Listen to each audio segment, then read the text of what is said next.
this useful? Oh, yeah. Very. Cool. So that's messaging for lead gen, which is like we could then pull this down and go ads. But it'd also be posts, so ads and organic.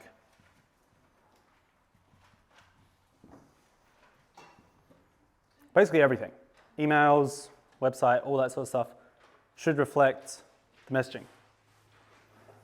And so, like a key point here is that all of these things, like when a business isn't growing or is plateaued, like it's not like some mysterious thing. It's that it comes from this, right? So it's like if this, whatever level this is at is going to determine what this is at, determine what this is at and this is at. And you can almost think of it as a scale. It's like the potential of a business. Like if these are all like meh, then the potential of that business might be 10K a month. If it gets better, it goes to 50, 100, right? And so the better these things, the better the ability to grow. So you can't outgrow that. You'll be capped at whatever the weakness is. And so if we start at the top and work our way down, well, by starting at the top, everything gets better. But yeah, that's why businesses don't grow. They just, all this stays the same and they just spend all their time like trying new ads. And so when you say starting at the top of delivery, the things we went through yesterday, scope, speed, secret level, that nailing that should have a cascade effect to everything improving. Yeah, it's a product.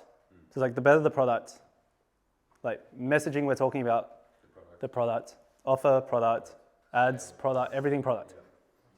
In evolution, you don't really much about delivery though, do you? No, because Isn't that the most important part of it? yeah, but when we spoke about like that potential, it doesn't need to be great to like get some clients. But then after that, it becomes more and more important. So like you First getting clients and then... yeah, because that's like, you can't tell someone to spend 3 months improving their products if they're like, can't pay rent. So it's like, get them out of that. And also it like gets people to take it more seriously. It's like, oh, I can do this. I can get clients. And so now it's like worth the effort. Yeah, instead of just being like, make a good product. And also you probably don't really know what good is. So you should get some clients and talk to them. I think by virtue of getting clients, like if I reflect like on my journey, I'm improving as I go because I'm getting the feedback and the insight. It's also why like one-on-one is the best place to start because it's live. You don't have an actual product.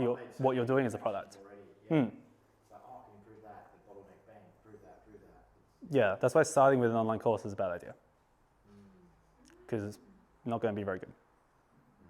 And it'll probably take 6 months. One of the modules you said about doing one-on-one for at least a year, wasn't it? So that you get the data and insights. Is that still relevant or can you? I wouldn't put a time frame on it, but it's like a certain number of clients. Like you need, Okay. yeah. I mean, rough as a baseline, would you say? 10, 15, 20 more? It's more so like when you start to see the patterns.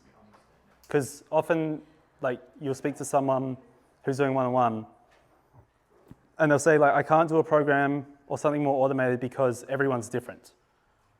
If that's what you think, then you don't understand it well enough because you'll start to see these patterns emerge of like, oh, there's actually only 5 problems or 5 different situations or 4.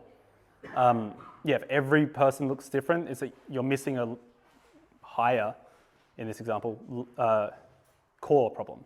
So everyone's ads look different, but it's all like messaging. So yeah, that comes with a bit of experience and trial and error. And then you also start to see the things that work for everyone. You know, sometimes you think this thing's really important because I learned it somewhere, or it worked for me, but it doesn't work for most other people. So yeah, one-on-one's great for experience. Yeah, doing that now. I suppose like if your business is growing, you're kind of doing something right. You know, like if it is improving, if you're making more money, if you're getting more time back, if you're enjoying your job more, you're kind of getting better. You know, incrementally, right? That's kind of how I knew. I was like, oh shit, I'm kind of onto something. It's not perfect, but I've got something. Yeah. Once you get to the point that like your clients are getting results and you know why, then you're good. That goes back to that frame you said, I think it was yesterday at the start, like, that can I be okay, like if I don't get it straight away, but that I'm constantly, knowing that I'm constantly improving, something around that. Yeah, just improving. That's all.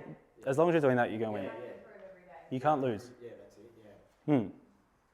So yeah. Also, you can, like, Takes the that's pressure what I'm off. saying, you can break it. Like, I kept on doing one-on-one until I couldn't anymore, so group was my only option, which is why I was in FX anyways. Yeah, but you couldn't have broken it if it wasn't good, you know? Yeah. So it's like, you wouldn't have got to that point if it sucked. Yeah. Yeah. Because people would be not buying. So, yeah, and you may not see that cap because like all of these things are basically, this is a value, let's say. Let's give the value of 100.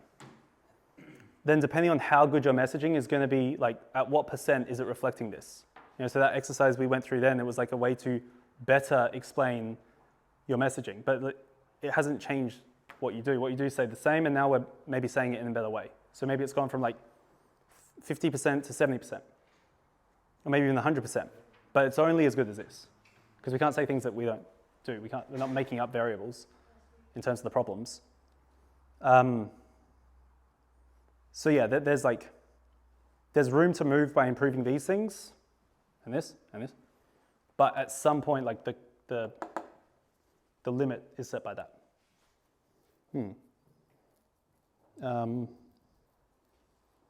Yeah, like a great example is Amazon. This is how I like first started to think about this. Is like most businesses, they'll have a product and it'll be average, and they'll just focus on marketing. Amazon, it's like it started as an e-commerce bookstore. It's like how many e-commerce stores are there? Millions.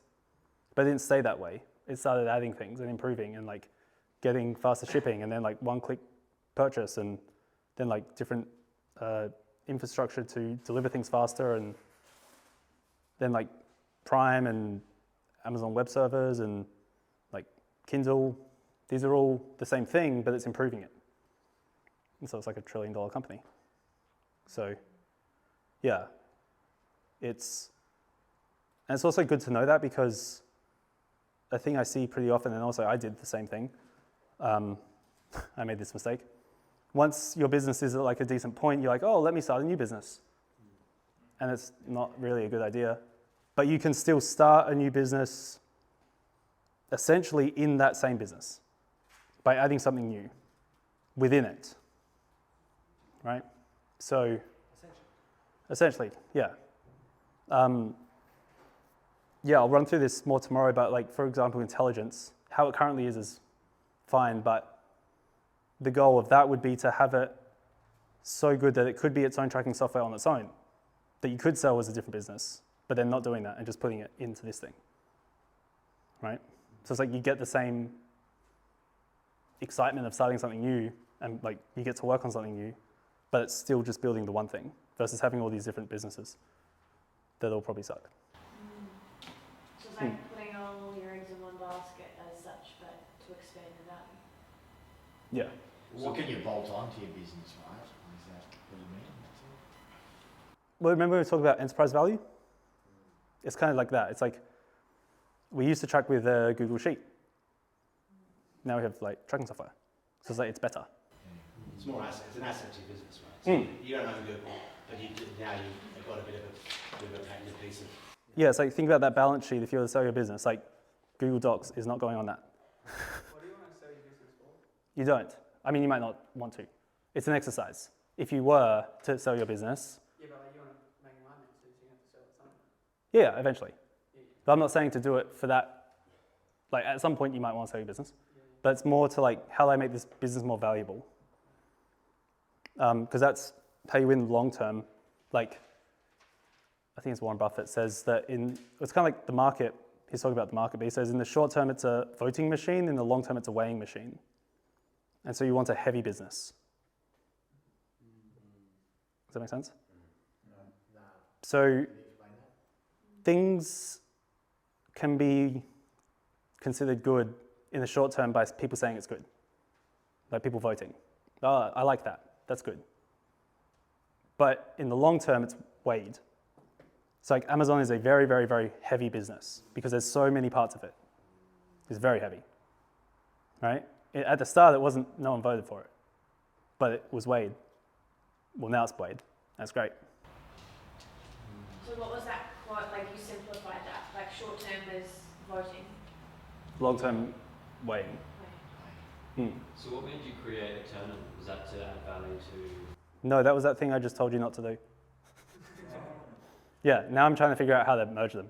Right. I was gonna ask, do you regret that, but no, it's led you to where you are and you can. I don't regret it. I wouldn't have done it if I redid things. I wouldn't have done it, but I don't regret it because now I can see it playing into this. Yeah. So it happened for a reason. Yes. And you learned from You win or you learn. Yeah, and it's it's doing pretty well. Like makes it. Just some happened money. to just do something on the side and just like, lol, that's great. Yeah, accidentally. But yeah, we want to like create. We've got a new line of products coming out for entrepreneurs, and then I want to create products for different types of coaches to give to their clients. So you then make it like a bolt-on revenue stream for coaches. So it's like you sell these products to your clients that are specific to that industry, like maybe fitness, for example, and then you get the affiliate. Yeah, are you going to create that in the future? Like, is Yes. that where you see? Yeah. That's the plan. Yeah, I asked you this a couple weeks ago, months ago. Say that again. I'm Yeah, sorry. Affiliate marketing. Yeah, because I could your products to my client. Yeah, so that's affiliate with what we've got, which I might do. But I want to bring out new ranges that are specific, so that for coaches to give to their clients, because it's like it's an incentive to follow through with something. If there's like a tablet that you take every day that's reminding you of the goal that you bought this program for, it's another reminder. So it's another like tool in the arsenal of commitment for your clients. So yeah. And you building like your own version of school? We'll talk about that tomorrow. Yeah. Guys, let him have his It's a surprise. moments, okay? I didn't realise. Shit, don't ruin it. Because you want to obviously make everything, because you've got two split things, right? And you want to make it an enterprise, and you've got outsourcing software with school. So if you can. Oh yeah. Like, it makes sense. Yeah, it's not just school. So we are building. We're obviously making your own thing, but. Yeah, but it's more focused on like pretty much everything we were covering yesterday. We're like the serotonin, the steps, the progress, and then within that, acquisition as well. So the aim is to solve delivery and acquisition. Solved. But yeah, having products that you can then sell to your clients that are part of it increases that too. So anyway, the point there is don't start a new business, make it part of the current one. Will be better. So that's the lesson. Next, cool. So does that make sense? So it's like to grow your business, it's this. It's not like fancy retargeting ads or anything like that. It's this. So we've covered lead gen, messaging, and then lead nurture. So if we, actually I'll flip this over.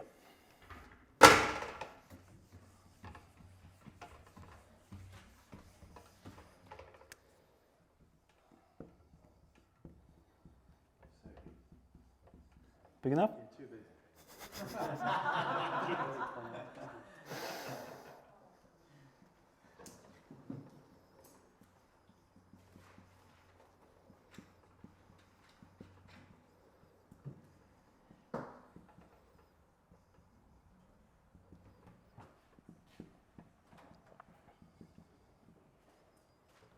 So if you look at this, it's like this is the process that goes from here to here. And so it's kind of like a mirror, because this is like you're talking to them, and then here they're talking to you, and then here they're talking to you, and then here you're talking to them. Right? So that's kind of like the dialogue. Here you're saying, here's who I'm looking for. Then you're asking questions, like they're telling you stuff. And then that continues here, and then that is done there. you tell them what you do, and that completes it. And so, yeah, the ads and the messaging are going to determine the people that start this process. And then we can think of this process here as like qualification more than anything, right? So this is like they're selecting themselves, and then here you're selecting them, making sure that they're right. And then you explain what you do. And so this is messaging, and this is offer, and this is the bridge. Does anyone have any questions in regards to lead nurture? And now, right, when we talk about nurture, we're talking about DMs, right? For that acquisition system, yes, but it extends beyond that. It could be like sending emails, like broadcast. Could you do a list? Oh, that's it. But in Describe as nurture? oh, that's Things. There's only Yeah. one right now. Yeah, because for the most part, there's not that much you need to do. When do you send emails or broadcast? Because I haven't done that. Does anyone do that? I would send a single broadcast. That's because it's a good system. Emails. I get a reasonable response from circling back. It's actually better than I thought now that I'm doing it consistently. Follow up. 1 in 20. Yeah, all of this is, these sorts of things are lead nurture. It's basically, this is like getting someone into your pool or ecosystem, and this is moving them to the call. Yeah. So the reason that you probably don't do any of that is because you don't really need to. The old strategies like funnels and stuff required this stuff. You would need like a 20 email sequence to make it work, which is not a good system. We spoke about the difference between like models. It's an ineffective model. Well, not ineffective, but suboptimal. I got 1 in 20 with follow-up, so that's 5%. It's like all these things help, but it's like, do you need it? Effort versus impact. So, Is there a system where you don't need to do sales calls in that, in the she's still We're back, baby. Yes. I'm just saying. Just wait for AI to take over, right? Like, this is the Deep sales fake. call system is the way that it works, right? But my mind is still going, there is so many people doing the funnel, all this other stuff. So where they don't do, so I've listened to stuff where they're saying, no, you don't need to do sales calls. Like they're just getting people to pay for a product. listen to lots of stuff And that says that. I've never seen that happen. So I'm trying to That's your figure answer. out- People can say a lot of things. Yeah, so does that even work? Like, has anyone had that happen where they've sold their program without a sales call? That's my. I've bought people's Low programs ticket. without sales calls. So you have. Yeah, low ticket. Low ticket. Low ticket. No, low ticket. If you want to charge $47, Yeah. you don't need a sales call. Okay, so I wouldn't. Something for a grand. Without. But that's brand, I think brand comes into that. Yeah, it's I don't know if I can sell with the fund. So what? it's not impossible. It's just it's very, very difficult, and it's not worth the effort and the cost and the profit. Like it's Yeah, inefficient. so it's nearly Yeah, like we used to do. It's not consistent. You're not well- getting consistent sales that way. So we used to do like an automated webinar. Oh, what? Automated webinar, Yeah. but the price was only 1,800, so you can't really go over 2K. And like the profit margins were razor thin, and that was like a really, really refined system. I spent probably 12 months refining that, and maybe like 10% profit margins. It's really variable. Yeah, so there's no consistency. There's no like 28 times ROIs. And there's no point in us, even if we had the facilities to keep, like, make, this is the main thing, but if we can get one sale a month from something that we've got existing without sales calls, you know, like. It's just not worth it. It's pretty much a full-time job. Would you have bought Instinct if you didn't speak to them? Oh yeah, I was pretty much in when I heard we don't need funnels. And I was in. So you love sales calls now? Because of the guarantee as well. Yeah. Those are the two things that I was in for. So what I'll go through tomorrow is this thing, and I've got this idea, and it is a way that I think will remove the sales call, but it's untested. But I'm pretty confident. Oh, Maria will test it for you. Just thinking you have a couple of things happening. Well, each one of those things is like it's its own thing. So like if you had an automated webinar, it's nearly a full-time job. If you want, Had an automated webinar. yeah. It's like a full-time job. It's like you need to be testing ads constantly, Oh, yeah. and then the landing page you need to improve, and then like sometimes the landing page software breaks, and then you've got emails, and sometimes the trigger doesn't fire through Zapier, and so then you need to fix that, and you optimize those things, and you split testing that, and then you've got the thank you page, the registration page, the pre-webinar page. All of these need videos, which need to be optimized, and copy. And then you've got the sequences if someone doesn't show up, if someone shows up and leaves early, and then if someone goes to the end but doesn't buy. And then you need the offer and the webinar. I'm feeling really tired. Yeah. Or you could just increase your ad spend. Taking me back to pre-Connor time. No, yeah, I get that. Like that did not work for me because I did that for a year. Yeah, it's really hard to make it work. But what I'm saying is, so many people are promoting that can happen. I'm like, well, does it happen? Like, does it ever happen for anyone? Yeah. Well, You can, but low margin. You like can. I said, right? Okay, so it's back to the, it's But not, it's it's not a good way to even think about having that bubbling without thinking about it. yeah, it's like when we're talking about time and value of tasks. It's like there's a 10 task and a 1 task. Yes, you could spend time on the 1 task and it could be seen as positive, but if you're not doing the 10 task, then it's not positive, it's negative. And if, by the way, you can get, as you get bigger, you can get those from internal referrals. Like I get the people paying 4K by someone going, hey, you need to go with James. This is how good it is. It's 4K. Call him with a credit card. And they call and they go, I want to start. And I spoke to Paul. What percentage would you say?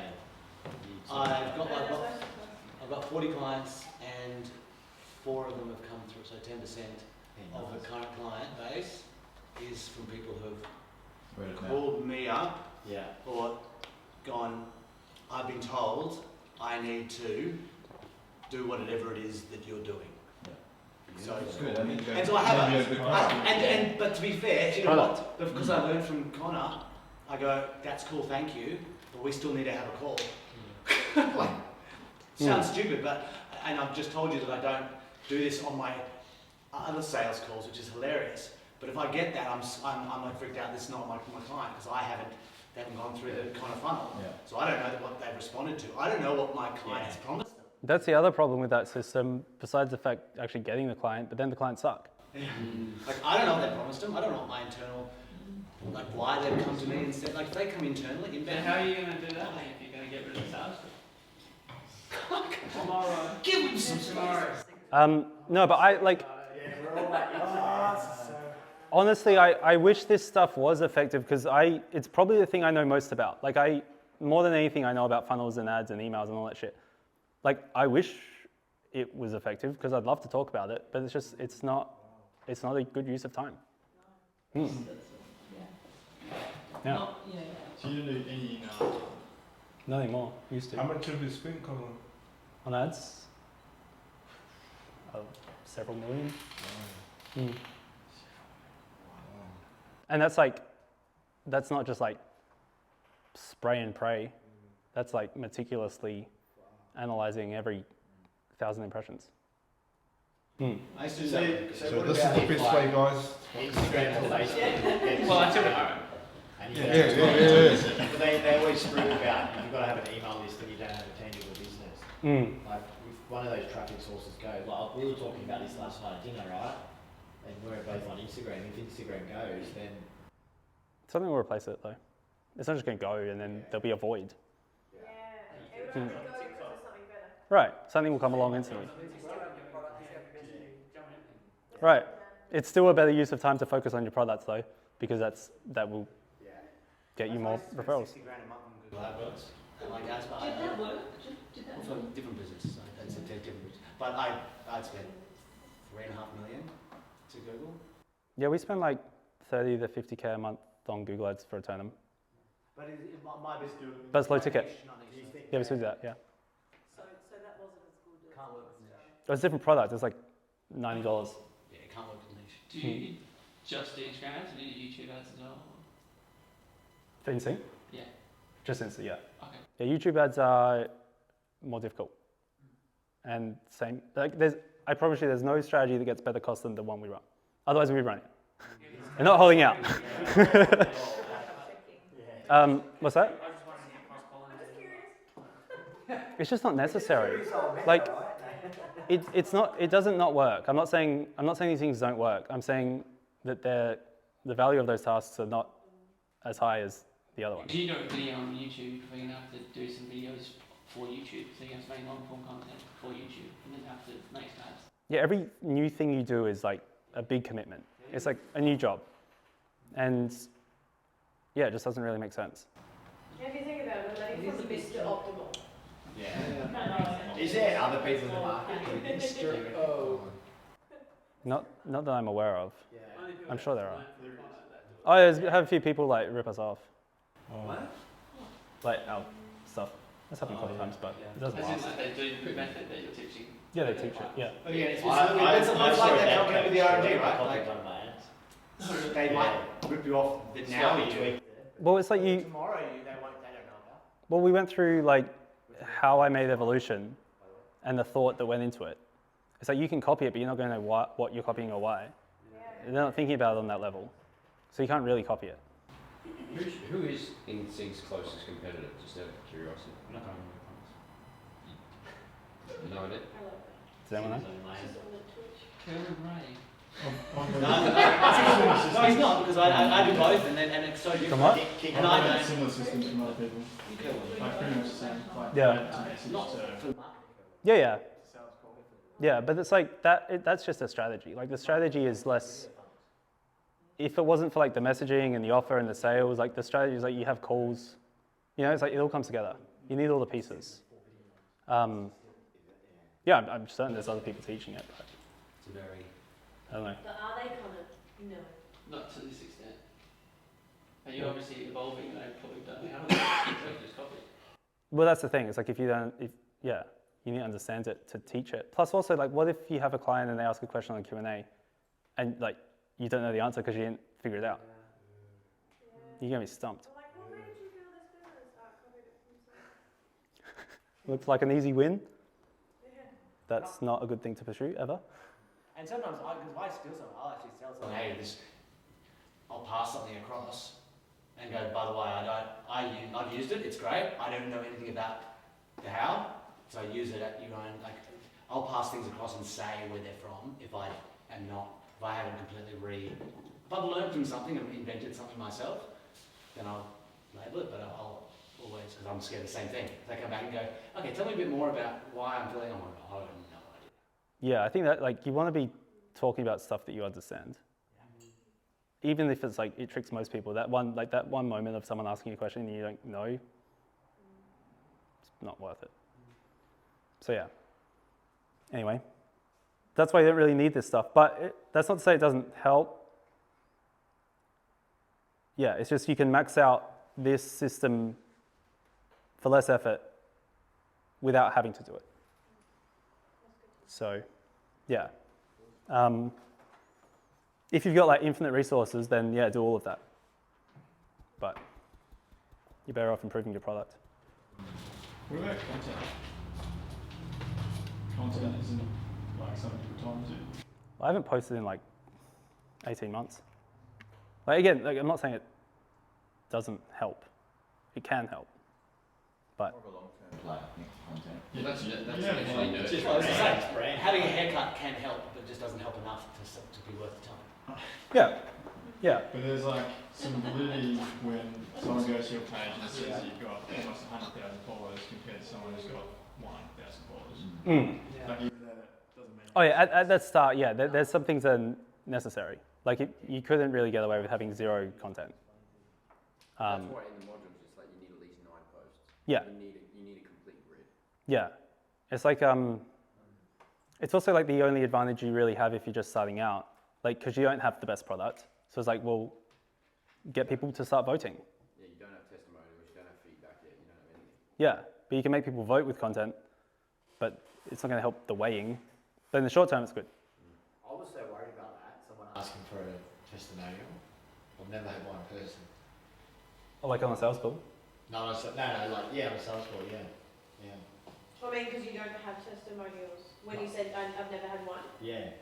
No, you've never had someone ask for a No, testimonial. I never had someone ask for it, yeah. Oh. But I was worried because I hadn't had one, given I just was starting out. And so that was like a mindset shift for me.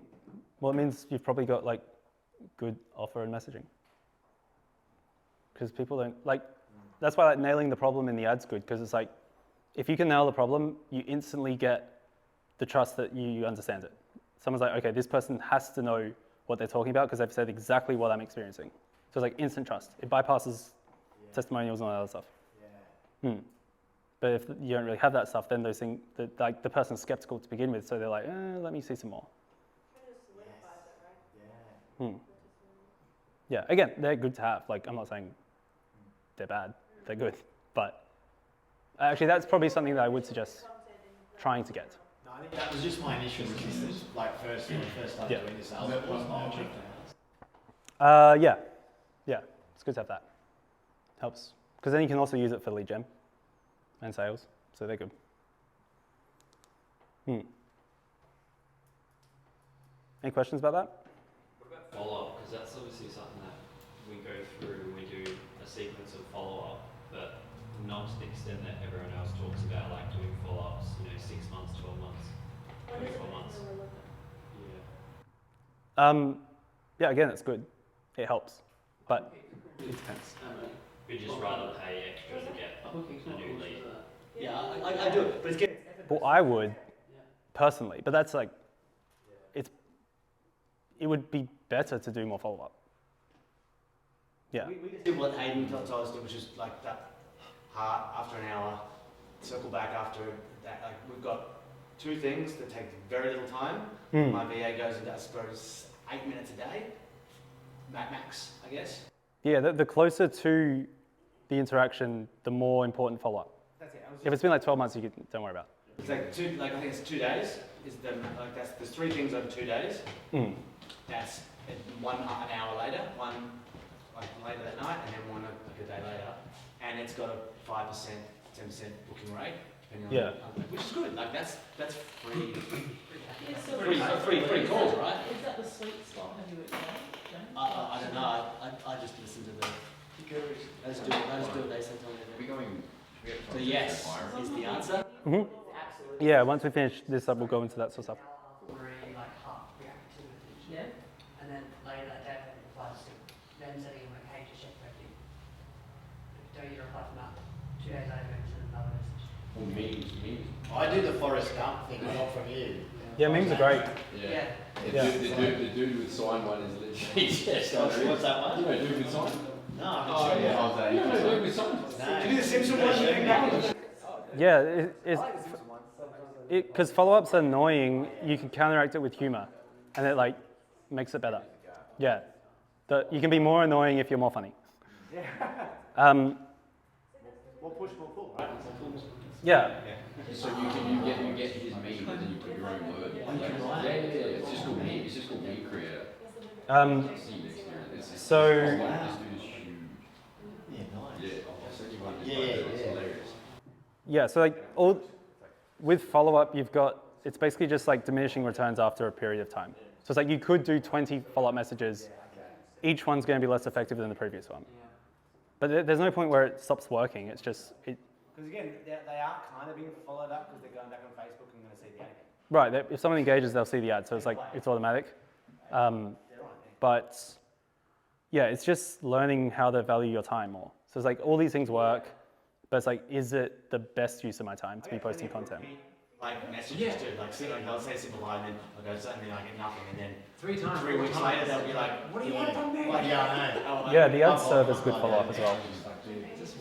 Yeah, the other one you can do too is if you've got a resource, like use one of Steve's VAs or something to like if I've written an ebook just over a weekend or just something I learned on a podcast, I'd be like, hey, hey Steve, I've got something kind of cool that we've been working on. Would it be okay if I shared it with you? But that was the original. And that's like a follow-up. It's like, oh, we've just released this cool new product. I thought I'd share it with you first. Is that okay? Yeah. Oh, yeah, man, that's perfect. Sweet. Where should I send it to? Cool. What did you think of it? Like, now you've got a conversation now. Think of all of these as ways to like increase profit margins. Like if you need it, do it. It will increase like the return of your advertising spend. But if you don't need it, then probably just spend more. But like it's never a bad idea to get more profitable. So yeah. Especially for